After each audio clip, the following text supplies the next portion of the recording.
Bonjour, shalom. Je vous salue au nom de Jésus. Et que nous accordons encore la grâce de nous revoir encore en ce jour et pour parler de sa part. Je bénis le Seigneur pour ces instants et pour le temps que le Seigneur nous accorde encore à partager sa pensée pour le jour d'aujourd'hui. La pensée que nous avons amenée de la part du Seigneur, nous voulons parler de ce qu'a fait Jésus étant venu sur terre. La parole déclare que Jésus-Christ, quand il était venu et quand il marchait sur les rues de Jérusalem, il partait partout à Galilée, il descendait à Samarie. Il était en train de faire du bien aux gens. Et il est arrivé un jour où le Seigneur descenda à Jéricho. La parole déclare qu'on est descendu à Jéricho et quand tu retournais pour monter à Jérusalem, la parole déclare au bord du chemin, là c'est Marc qui nous l'a dit. Au bord du chemin, il y avait un homme qui était aveugle. Cet homme s'appelait Bartimée. Il était le fils de Timée et cet homme s'était né là. Il était en train de mendier. Il avait son identité, il était mendiant. La parole déclare, lorsqu'il a entendu que c'était Jésus qui était en train de passer, la Bible déclare ceci, que cet homme s'est mis à crier, Jésus-Christ de Nazareth, fils de David, aie pitié de moi. Et il criait tellement fort que Jésus a entendu sa voix et s'est arrêté. La parole déclare, il a dit, appelle-le. Mais pendant que cet homme appelait, il y avait les hommes qui l'interdisaient, qui lui disaient, arrête de crier car tu déranges. Bien-aimés dans le Seigneur, la pensée que nous voulons partager ce matin, c'est que le Seigneur est venu nous chercher, même là où nous étions condamnés. Parce que lorsque nous lisons l'histoire de Jéricho, là nous voyons Josué, l'homme de Dieu, serviteur de Moïse. Après la mort de Moïse, c'est lui qui avait pris le relais de la commande du peuple pour le faire entrer en Canaan. La parole déclare, lorsqu'ils ont traversé, lorsqu'ils sont passés par Jéricho et qu'ils ont traversé l'autre côté du Jourdain, Josué s'est arrêté et il a fait cette déclaration. Il dit que celui qui rebâtira Jéricho, lorsqu'il coulera le fondement de Jéricho, ça sera auprès de son fils aîné. Et lorsqu'il continuera à achèvera pour mettre la toiture, ça sera au prix de son fils cadet. Et c'est ce qui a été dit. Et c'est ce qui s'est fait. Tout celui qui cherchait à reconstruire Jéricho, il perdait ses deux enfants. Et maintenant, quand Christ est venu, lui qui était Dieu, parce qu'il était venu pour chercher même ce qui ne lui appartenait pas. Il est descendu à Jéricho parce qu'il savait qu'il y avait une loi qui condamnait. Tout ce qui était à Jéricho n'avait même pas droit au salut. Mais quand Jésus vient, il descend à Jéricho et là, il croise Bartimée. Bartimée qui n'était pas dans le chemin, il était hors du chemin.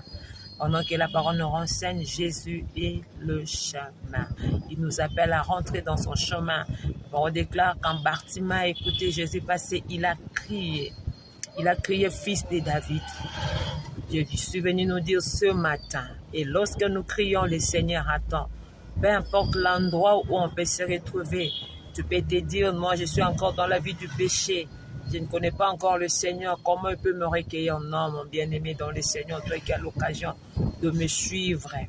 Sache-le que de partout où tu seras, si seulement tu cries le nom de Jésus, il peut te secourir, il t'attendra. Car la Bible a dit, quand Jésus a entendu la voix des Zachée, des Bartimée qui le permettait, il a dit, Jésus s'arrêta, puis il a dit, appelle-les. Et quand l'appelle, on l'a dit, prends courage car il t'appelle. Et lorsqu'on a dit que le Seigneur l'appelait, ce qu'il avait fait en premier, il a pris son manteau. Le manteau qui était son identité parce qu'il se servait de ces manteaux-là pour cacher l'argent qu'on lui donnait. Il se servait de ces manteaux-là pour se couvrir de la chaleur. Et quand il pleuvait aussi peut-être par moment, il se couvrait aussi de ces manteaux. C'était son identité. Quelqu'un pouvait venir de loin déjà pouvait repérer. Non, là c'est Zachée. Et quand il venait, il ne voyait pas le manteau. Il disait que Bartimée n'est pas là. Donc, lorsque le Seigneur nous appelle, lorsque nous appelons le Seigneur en premier et qui veut nous secourir et qui nous appelle, maintenant là, ça demande à ce qu'on puisse se dépouiller de tout ce que nous avons. C'est ainsi que l'apôtre Paul pourra dire qu'on puisse se dépouiller du vieil homme. On ne peut pas faire l'approche du Seigneur, on ne peut pas s'approcher du Seigneur avec nos manteaux. On ne peut pas s'approcher. On ne peut pas s'approcher avec le manteau, avec tout ce qui était pour nous comme des charges, avec l'identité que le monde nous avait donnée. Lorsque nous venons, non seulement qu'on soit d'abord dans un contrée, dans un coin où on n'était pas vraiment approprié à être sauvé, mais lorsque Jésus vient, il est venu nous chercher là où nous étions. Et ce qu'il attend de nous, c'est que nous puissions nous dépouiller. Il y a beaucoup de gens qui viennent au Seigneur sans se dépouiller. Il a appelé le Seigneur. Le Seigneur écoute, comme il t'écoute, comme il t'attend. Mais ce qu'il attend, c'est que tu puisses te dépouiller, que tu abandonnes la vie que tu avais avant. La vie dont les gens te connaissaient seulement pour cela. Que tu abandonnes cette vie, que tu viennes à Jésus. Et quand tu viens, tu abandonnes tout. Tu laisses tout. Et quand tu viens, tu ne t'arrêtes pas. Ce n'est pas que tu viens, tu prends la guérison pour tu rentres. Non. Bartimée, la Bible dit, lorsqu'il a croisé Jésus, lorsqu'il est rentré dans le chemin, il est resté avec Jésus et il a fait chemin avec lui. C'est ce que nous renseignent les Saintes Écritures. C'est ce qu'aussi le Seigneur attend de nous. Lorsque nous venons à Jésus, on ne peut pas toujours garder notre ancienne identité. On doit se dépouiller du vieil homme et ne pas rester statico ou soit retourner encore dans notre vie d'avant. Mais nous devons suivre Jésus, marcher avec lui, le suivre. C'est ce que le Seigneur attend de nous. Tel a été notre partage de ce matin. Que le Seigneur nous accorde vraiment la grâce de comprendre, de le suivre et le demeurer à ses côtés. Bien-aimés dans le Seigneur, il y a une information qui ne peut jamais passer outre. C'est l'information du ciel qui nous dit Jésus revient bientôt. Certainement le Seigneur revient. Il revient pour reprendre l'Église. Il ne reviendra pas pour prendre nos temples, nos signes. Non. Il ne viendra pas pour reprendre nos temples, non. Mais il revient pour chercher l'homme. Il descend même à Jéricho pour chercher l'homme qui a été maudite, la ville qui a été maudite, qui ne pouvait plus être rebâtie. Mais le Seigneur Jésus vient pour rebâtir nos vies, pour nous redonner encore la vie, afin que nous puissions voir. Parce qu'étant aveugle, on quitte l'état d'être enfant de Dieu parce qu'on ne connaît pas le chemin.